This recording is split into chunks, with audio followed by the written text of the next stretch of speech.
Hello everyone, welcome back to this YouTube channel. आज है 28 सितंबर। इस सेशन में द हिंदू एडिटोरियल का वोकेबलरी कवर करते हैं। तो अगर आप किसी भी कम्पिटिटिव एग्जाम का प्रिपरेशन कर रहे हैं तो वीडियो लास्ट तक जरूर देखिएगा।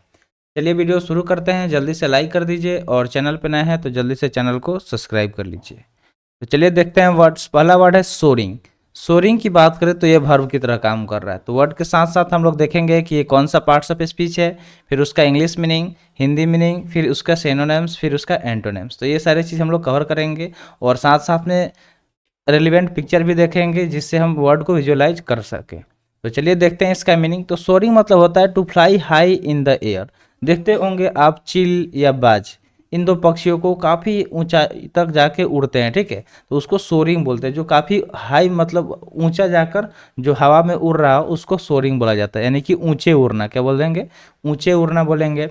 अगर इसके सिनोनिम्स की बात करें तो विंग, क्लाइंब, राइज या फिर माउंट हो जाएगा, ठीक है। विंग, क्लाइंब, राइज या फिर माउंट, ये सारे के सारे सिमिलर वर्ड हो गए। अगर एंटोनिम्स की बात करें तो प्लमेट, डिक्लाइन, डिक्रीज या फिर फाल। फाल को देखिए, सोरिंग मतलब क्या हो रहा है कि उड़ना, फाल मतलब गिरना, नीचे की तरफ, डिक्रीज होना, घटना, ठीक है, डिक्लाइन होना या फिर प्लमेट। तो ये सारे आपको देख कर समझ में आ गया होगा कि ये जस्ट अपोजिट वर्ड है। जैसे आप यहाँ पे पिक्चर में देख सकते हैं, जो चीज़ हम आपको बताया कि बाज या जो चील होता है, ये दो ऐसे पक्षी है जो काफ़ी ऊंचाई पे जाके उड़ते हैं।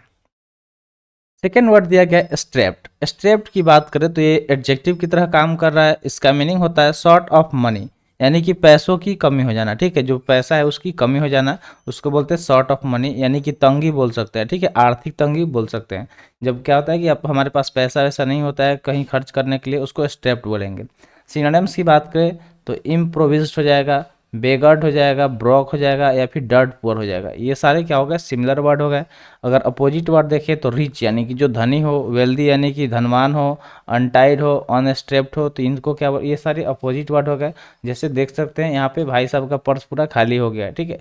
और खासकर ऐसा कब होता है? जब महीने का लास्ट टाइम चल रहा हो, सैलरी आने से पहले, तो उस टाइम सबके पर्स क्या हो जाते हैं? खाली हो जाते हैं, कहीं ना कहीं खर्च हो जाता है पैसे, क्योंकि उस टाइम इंसान होप में रहता है कि हाँ फिर सैलरी आएगा तो पैसे आ जाएंगे।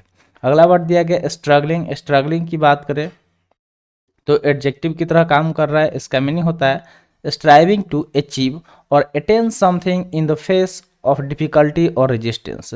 स्ट्रगलिंग जैसे कि आप स्ट्रगल कर रहे हैं अपने एग्जाम को क्रैक करने के लिए, दिन रात एक करके पढ़ाई कर रहे हैं, तो उसको ही स्ट्रगलिंग बोला जाता है। यानी किसी चीज़ को अचीव या अटेन करने के लिए जो हम लोग बार बार कोशिश कर रहे हैं, ठीक है, चाहे किसी भी तरह का परेशानी हो, कोई भी बाधा हो, रुकावट हो, उसको फेस कर रहे हैं, डेट इज स्ट्रगलिंग, यानी कि संघर्षरत। इसका हिंदी मीनिंग क्या हो जाएगा? संघर्षरत यानी कि संघर्ष करना। सिनोनिम्स की बात करें तो एक्सक्रूशिएटिंग हो जाएगा, हैरोइंग हो जाएगा, इंटेंस हो जाएगा या फिर टॉर्चर्स हो जाएगा। ये सारे के सारे सिमिलर वर्ड हो गए। एंटोनिम्स की अगर हम बात करें तो इसका एंटोनिम्स क्या हो सकता है? तो प्लीजेंट हो जाएगा, प्लीजिंग हो जाएगा, सक्सेसफुल हो जाएगा या फिर प्रोस्पेरिंग हो जाएगा। ये सारे अपोजिट वर्ड हो जाएंगे, प्लीजेंट, प्लीजिंग, सक्सेसफुल या फिर प्रोस्पेरिंग।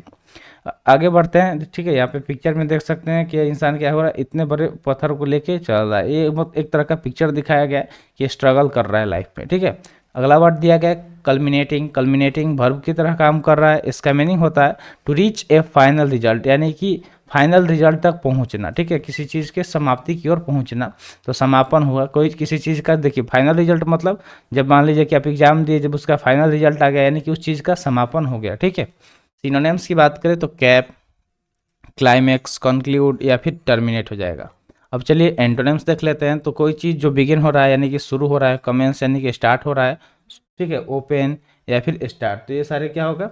ये सारे के सारे एंटोनिम्स हो गए, ठीक है। ये सारे के सारे क्या हो गए? एंटोनिम्स हो गए। अब यहाँ पे पिक्चर में देख सकते हैं जब कोई चीज़ समाप्त होता है, जैसे कोई परफॉर्मेंस दे रहा है, तो समापन के दौरान देखते होंगे कि जो डांसर वगैरह होते हैं कुछ इस तरह का इशारा करते हैं, ठीक है। चलिए आगे बढ़ते हैं, नेक्स्ट वर्ड देखते हैं। नेक्स्ट वर्ड दिया गया है स्पार्क्ड। स्पार्क्ड की बात करें तो स्पार्क्ड यहाँ पे वर्ब की तरह काम कर रहा है। स्पार्क यहाँ पे किस तरह काम कर रहा है? वर्ब की तरह।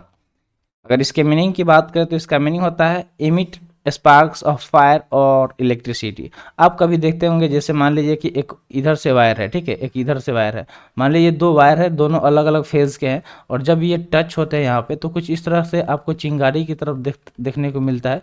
उसको स्पार्कलिंग बोलते हैं। क्या बोलते हैं? स्पार्कलिंग, ठीक है, वो स्पार्क हो रहा है। जब कहीं मतलब वायर टच होता है और वो बार बार हवा के वजह से, पानी की वजह से जब उस पे टच होता है एक दूसरे से, तो वहाँ पे स्पार्कलिंग होता है, देखते होंगे जब, जो मतलब लाइव वायर होता है जिसमें इलेक्ट्रिसिटी होता है। तो इसका हिंदी मीनिंग चमकना हो सकता है, या फिर बारिश वगैरह में देखते होंगे जो बादल में क्या होता है, आसमान में बिजली चमकता है, तो उसको भी स्पार्कलिंग बोल सकते हैं। वैसे लाइटिंग उसको बोला जाता है साइंस के टर्म में। सिनोनिम्स की अगर हम बात करें तो फ्लैश हो जाएगा, ग्लीम हो जाएगा, ग्लीमर हो जाएगा, या फिर ग्लिंट हो जाएगा। कोई चीज़ जो चमक रहा हो, ठीक है, उसको स्पार्क बोलेंगे। सिनोनिम्स की बात करें तो काम, चेक, डिस्करेज या फिर हार्ड। जैसे आप नाइट के टाइम में अगर कैट के आंख को देखेंगे तो वो काफ़ी ज़्यादा स्पार्क होता है, ठीक है, चमकता है रात में, ठीक है। तो देखिए यहाँ पे पिक्चर में देख सकते हैं, जैसे अभी दिवाली आने वाला है, तो दिवाली में जब हम लोग पटाखे फोड़ते हैं तो कुछ इस तरह से स्पार्कलिंग होता है। चलिए आगे बढ़ते हैं, ठीक है। देखते हैं नेक्स्ट वर्ड दिया गया है मैनिपुलेट।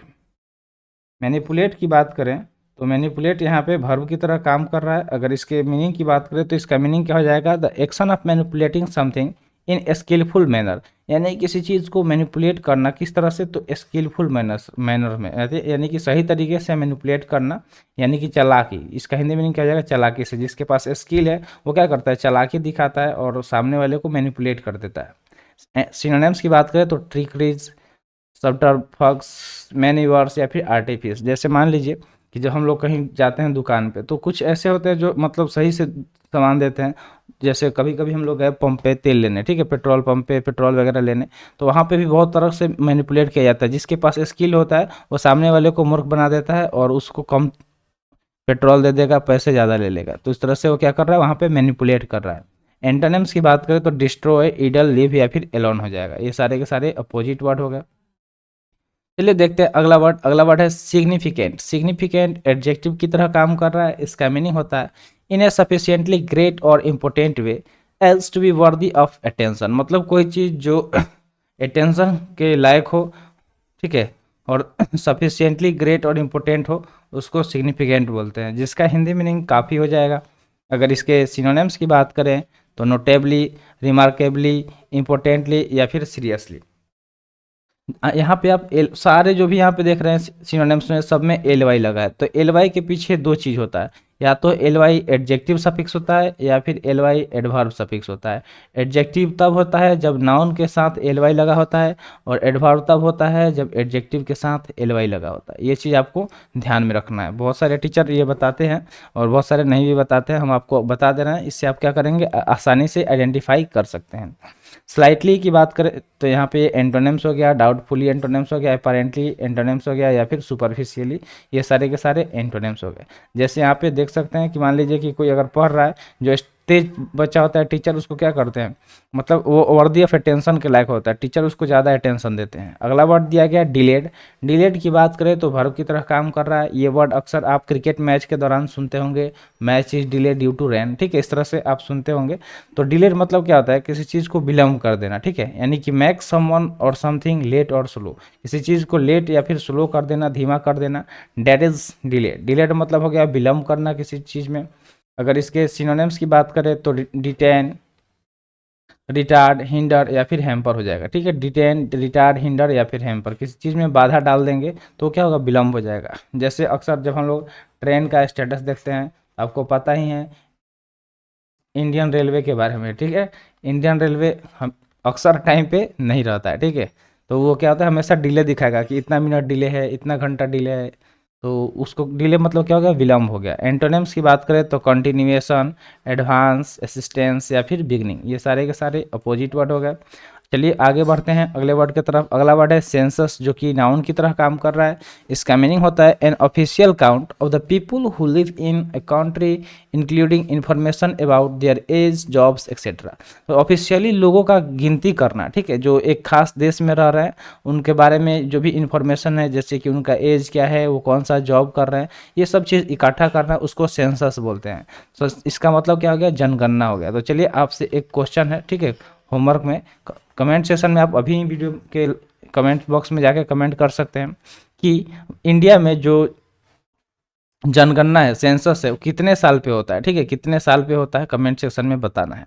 और एक क्वेश्चन, दूसरा क्वेश्चन ये है कि कौन सा राज्य है जो जाति के आधार पे, यानी कि कास्ट बेस्ड सेंसस कर रहा है, ठीक है, कास्ट बेस्ड जनगणना कर रहा है। तो ये 2 सवाल का आंसर आप अभी से जल्दी से जाके कमेंट सेक्शन में लिख के आइए, फिर आगे कंटिन्यू करिएगा। तो सेंसस मतलब क्या हो गया, जनगणना हो गया। अगर सिनोनिम्स की बात करें तो इनुमिरेशन, पोल, डेमोग्राफिक्स या फिर स्टेटिस्टिक, ये सारे के सारे सिमिलर वर्ड हो गए। एंटोनिम्स की बात करें तो डिफर, डिसएग्री या फिर फॉल बैक हो जाएगा। ये सारे जस्ट अपोजिट वर्ड हो गए। जैसे यहाँ पे देख सकते हैं कि लोगों का जनगणना हो रहा है, मतलब यहाँ पे लोगों का पिक्चर दिखाया गया है कि उनको काउंट किया गया है। अगला वर्ड दिया गया है ओवरलैपिंग। ओवरलैपिंग की बात करें तो वर्ब की तरह काम कर रहा है। इसका मीनिंग होता है extend over so as to cover partly. जैसे मान लीजिए कि ये क्या किए कि एक हम यहाँ पे येलो इस तरह से डॉट ले लिए, ठीक है, येलो डॉट लिए। उसके बाद अगर इस पे हम क्या करें कि कोई और कलर, जैसे मान लीजिए कि ये हमारा पिंक कलर हो गया, इसके ऊपर इस तरह से हम उसको चला दे तो ये क्या हो गया, ओवरलैप हो गया। क्या हो गया, उसके ऊपर हो गया, यानी कि उसको ढक दिया गया, ठीक है। तो ये चीज़ समझ गए। ओवरलैपिंग मतलब क्या होता है कि ढक लेना, किसी चीज़ को ढक लेना। अगर इसके सिनोनिम्स की हम बात करें तो फ्लैप हो जाएगा, इम्ब्रिकेट हो जाएगा, ओवरहैंग हो जाएगा या फिर ओवरले हो जाएगा। ये सारे सिमिलर वर्ड हो गए। एंटोनिम्स की बात करें तो डिवाइड, सेपरेट, डिफर या फिर डिसएग्री, ये सारे के सारे एंटोनिम्स हो जाएंगे, ठीक है। ये सब क्या हो जाएंगे, एंटोनिम्स हो जाएंगे। जैसे मान लीजिए कि कोई चीज़ लिखा हुआ है, उसके ऊपर अगर इस तरह से यहाँ पत्तियाँ रख दिया गया, यानी कि लिप्स को रख दिया गया, तो ये क्या हो गया, उसको ओवरलैप कर रही है, यानी कि उसको ढक रही है। तो समझ गए होंगे पिक्चर के थ्रू वर्ड को। तो आज के लिए इतना ही। आज का सेशन यहीं पे समाप्त हुआ। सेशन कैसा लगा कमेंट सेशन में ज़रूर बताइएगा। तो मिलते हैं फिर अगले वीडियो में। Thanks for watching. जय हिंद।